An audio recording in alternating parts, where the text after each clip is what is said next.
शारदीय नवरात्रि की नवमी को 5 रुपए की रुई घर में इस जगह पर रख देना, माता रानी प्रसन्न होकर के कर देंगी आपकी हर मनोकामना पूरी। जी हाँ दोस्तों, स्वागत है आपका हमारी एक नई वीडियो में। आज की वीडियो में हम आपको बताने वाले हैं कि शारदीय नवरात्रि की जो नवमी है, आप सभी जानते हैं कि 23 अक्टूबर 2023 के दिन पड़ रही है। तो आपको इस दिन 5 रुपए की रुई अपने घर में किस जगह पर रखनी है, जिससे कि माता रानी आपसे अति प्रसन्न हो करके आपके जीवन के कष्टों को, दुखों को दूर कर देंगी, साथ ही आपकी हर मनोकामना को पूरा करेंगी। दोस्तों, जैसा कि आप जानते हैं कि नवरात्रि का जो आखिरी दिन होता है ना, यानी नवमी जिसे बोलते हैं, वो माँ सिद्धिदात्री की होती है। यानी सिद्धिदात्री जो माता हैं उनकी पूजा की जाती है। अच्छा, सिद्धिदात्री जो माता होती हैं ये माँ दुर्गा का 9वां रूप है। कमल पर विराजमान 4 भुजाओं वाली माँ सिद्धिदात्री लाल साड़ी में विराजित हैं। इनके चारों हाथों में सुदर्शन चक्र, शंख, गदा और कमल रहता है। सिर पर ऊंचा सा मुकुट और चेहरे पर मंद सी मुस्कान ही माँ सिद्धिदात्री की पहचान है। दोस्तों, आपको बता दें कि नवरात्रि की जो नवमी तिथि होती है ना, उसका बहुत ही ज़्यादा खास महत्व होता है। ये जो 9 दिन होते हैं, सबसे बड़ा दिन नवमी माना जाता है। क्योंकि इस दिन कन्या पूजन होता है और जितनी भी देवी होती हैं उनकी पूजा हम करते हैं और बहुत सारे उपाय भी करते हैं, पूजा पाठ अर्चना करते हैं। दोस्तों, आपको बता दें कि भगवान शिव ने माँ सिद्धिदात्री की कृपा से ही 8 सिद्धियों को प्राप्त किया था। जिस प्रकार इस देवी की कृपा से भगवान शिव को 8 सिद्धियों की प्राप्ति हुई, ठीक उसी तरह से इनकी उपासना करने से अष्ट सिद्धि और नव निधि, बुद्धि और विवेक की प्राप्ति होती है। और जिस व्यक्ति के ऊपर माँ दुर्गा सिद्धिदात्री अपनी कृपा बरसा दें, उस व्यक्ति के जीवन में कभी किसी चीज की कमी नहीं रहती है। तो चलिए जान लेते हैं कौन सा है वो पहला उपाय जो आपको नवमी के दिन करना है। तो देखिए, आपको लेना है एक मिट्टी का दीपक, उसके अंदर आपको भरना है गाय का शुद्ध देसी घी। ठीक है ना, देसी घी आपने गाय का भर लिया। अब आपको उसके अंदर गोल वाली बाती लगानी है। गोल बाती आपने लगा ली। इसी के साथ आपको लेना है कमल का एक फूल।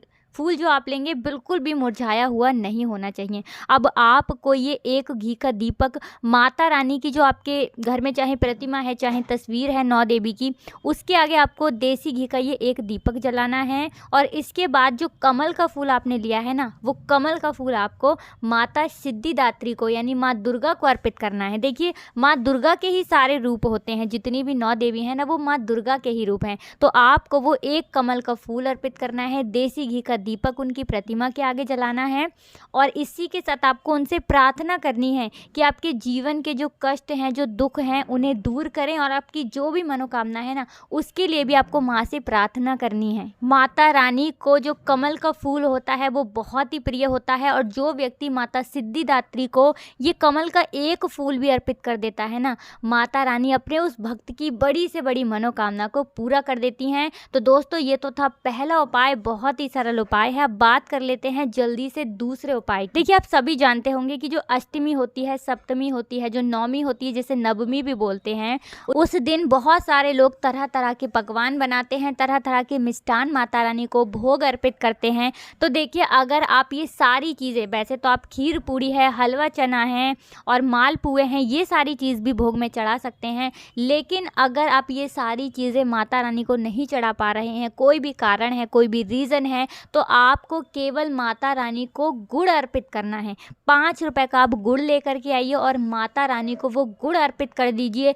माता रानी आपके वो 5 रुपए के गुड़ से ही इतनी ज़्यादा प्रसन्न हो जाएंगी कि आपके जीवन के सारे कष्टों को हर लेंगी, सारे दुखों को दूर कर देंगी। और विश्वास नहीं होगा आपको दोस्तों, आपके बड़े से बड़े भी जो काम अटके हुए होंगे ना, आपके वो काम बनते चले जाएंगे। अगर आप नवमी वाले दिन, खासकर नवमी का दिन बहुत ही बड़ा होता है, आप अगर थोड़ा सा गुड़ माता रानी को अर्पित कर देते हैं, तो आपके घर में जो मंदिर है ना, उसी मंदिर में आपको वो गुड़ उनको अर्पित करना है। चाहे तो आप मंदिर भी जा सकते हैं, आपके घर के आसपास अगर कोई मंदिर है, लेकिन आप अपने घर के मंदिर में ही कर दीजिए। अति प्रसन्न होकर के आपके जीवन में इतनी खुशियां भर देंगी कि कभी भी आपको अपने जीवन में ना दुखों का और कष्टों का सामना नहीं करना पड़ेगा। तो दोस्तों, ये था दूसरा उपाय। अब जल्दी से बात कर लेते हैं कि आपको 5 रुपए की रुई अपने घर में कहाँ रखनी है, जिससे कि आपके जीवन की हर हर मुश्किल, हर बाधा तो दूर होगी ही, आपके जीवन के कष्टों से तो आपको छुटकारा मिलेगा ही। अगर आपकी कोई भी विशेष मनोकामना है ना, जो आप चाहते हैं कि लंबे समय से आपकी वो मनोकामना अटकी हुई है, पूरी हो जाए,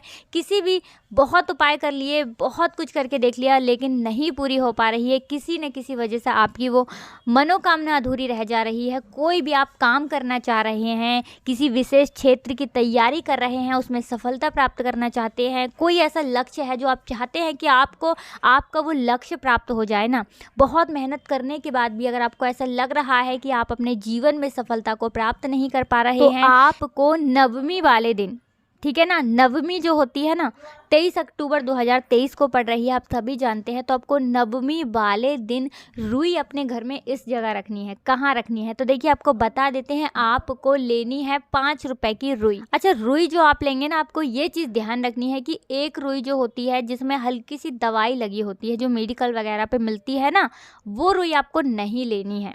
आपको सिंपल कलर की जो रुई आती है ना, पूजा पाठ की दुकान से आप रुई लें, वहाँ पर आपको मिल जाएगी। तो आपको वो रुई लेनी है, 5 रुपए का पैकेट मिलता है, ठीक है ना। आपने वो रुई ले ली। अब आपको वो रुई नौमी वाले दिन माता रानी को अर्पित करनी है। तो देखिए, आप जब माता रानी को ये 5 रुपए की रुई अर्पित करेंगे ना, तो आपको पूरे प्रेम भाव से, पूरी सच्ची श्रद्धा के साथ करनी है। आप जो रुई माता रानी को अर्पित करेंगे ना, उस रुई के ऊपर आपको थोड़ा सा इत्र लगाना है। देखिए, आपको बता दें, माँ दुर्गा को इत्र बहुत ही ज़्यादा प्रिय होता है। धन की देवी माता लक्ष्मी को इत्र बहुत प्रिय होता है। इसी के साथ बहुत सारे ऐसी देवी देवता हैं जिनको इत्र बहुत पसंद होता है और इनकी पूजा में इत्र का प्रयोग किया जाता है। तो आपको माता रानी को जो आप रुई चढ़ाएंगे ना, रुई अर्पित करेंगे, 5 रुपए की जो रुई लेकर के आएंगे, उस पे आपको थोड़ा सा इत्र लगा करके नवमी वाले दिन माता रानी को अर्पित कर देना है। बड़ी से बड़ी मनोकामना भी आपकी पूरी हो जाएगी दोस्तों। और जैसे आपके जीवन में जो कष्ट और दुख है ना, जो आपके जीवन से कम नहीं हो रहे हैं, आप देखेंगे कि आपके जीवन के वो कष्ट, वो दुख दूर होते चले जाएंगे। माता रानी की ऐसी कृपा आपके ऊपर बरसने लगेगी। आपके जितने भी अटके हुए काम हैं ना, जो बार बार अटक रहे हैं, नहीं हो पा रहे हैं, आपके वो काम भी बनने लगेंगे। इसी के साथ दोस्तों, आप प्रयास करें कि नौमी वाले दिन आप जो गरीब ज़रूरतमंद लोग होते हैं ना, उनको दान ज़रूर करें। और दान जब आप करें तो उनको खाने पीने की चीज़ें या फिर उनके ज़रूरत की जो चीज़ें होती हैं, जैसे कंबल हो गया, चादरें हो गई, कपड़े हो गए, इस तरह की चीज़ें आप उनको ज़्यादा से ज़्यादा दान करें। जितना आप दान करेंगे ना, उसका कई गुना, व्यक्ति जो दान करता है उसका कई गुणों से वापस मिलता है। तो हमेशा व्यक्ति को दान करते रहना चाहिए। और नवरात्रि में नौमी वाले दिन जो व्यक्ति दान करता है, उसके पूरे जीवन में कभी भी उसे धन और अन्न की कमी नहीं होती है। तो आप प्रयास करें कि भूखे लोगों को इस दिन खाना खिलाएं, ज़रूरतमंद लोगों को। ज़्यादा को नहीं खिला पाते हैं, कोई दिक्कत नहीं, जितनी आपकी क्षमता है, अपनी क्षमता अनुसार आप नौमी वाले दिन ना ज़रूरतमंद गरीब लोगों को ना, उनका पेट ज़रूर भरें, उनको आवश्यकता अनुसार जो चीज़ें होती हैं ना, वो ज़रूर दें। अगर आप लाल रंग की भी कोई वस्तु उन्हें देते हैं ना उपहार में, तो ये भी बहुत अच्छा होता है, क्योंकि आप सभी जानते हैं कि लाल रंग माँ दुर्गा को सबसे ज़्यादा प्रिय है। तो आप प्रयास करें कि नवरात्रि में आप लाल रंग के पुष्प भी ज़रूर चढ़ाएं। अगर आपने पूरी नवरात्रि में नहीं भी चढ़ाया है ना, तो नौमी वाले दिन भी अगर आप एक गुड़हल का पुष्प माँ दुर्गा को अर्पित कर देते हैं, तो आप यकीन नहीं मानेंगे कि आपके जीवन में ना आप बहुत सारे कष्टों को दूर कर देते हैं। क्योंकि माँ दुर्गा को जो गुड़हल का पुष्प होता है ना, जो गुड़हल का फूल होता है, वो सबसे ज़्यादा प्रिय होता है। तो आप प्रयास करें कि एक गुड़हल का फूल तो नव दुर्गे में आप माँ दुर्गा को ज़रूर अर्पित करें। दोस्तों, हम माता रानी से, 9 देवी मैया से, दुर्गे मैया से यही प्रार्थना करते हैं कि आपके जीवन में कोई कष्ट ना हो, कोई दुख ना हो। और अगर आपके जीवन में कोई कष्ट है तो वो जल्दी से जल्दी दूर हो जाए। आपके जीवन में चाहे धन की कमी हो, चाहे किसी भी चीज़ की कमी हो, कभी भी आपके जीवन में वो कमी ना रहे। आप हमेशा प्रसन्न रहें, आपका पूरा परिवार प्रसन्न रहे, सुख समृद्धि का आपके घर में वास हो। हम माता रानी से यही प्रार्थना करते हैं। इसी के साथ दोस्तों, आपको कमेंट सेक्शन में जयकारा ज़रूर लगाना है। और अगर आपने अभी तक हमारी वीडियो को लाइक नहीं किया है ना, तो वीडियो को लाइक करके और चैनल को सब्सक्राइब करके ही जाना है, अगर आपने चैनल को हमारे अभी तक सब्सक्राइब नहीं किया है। तो आप सभी को राधे राधे, जय श्री कृष्ण, हर हर महादेव, जय शिव शंभू, जय हो माता रानी की।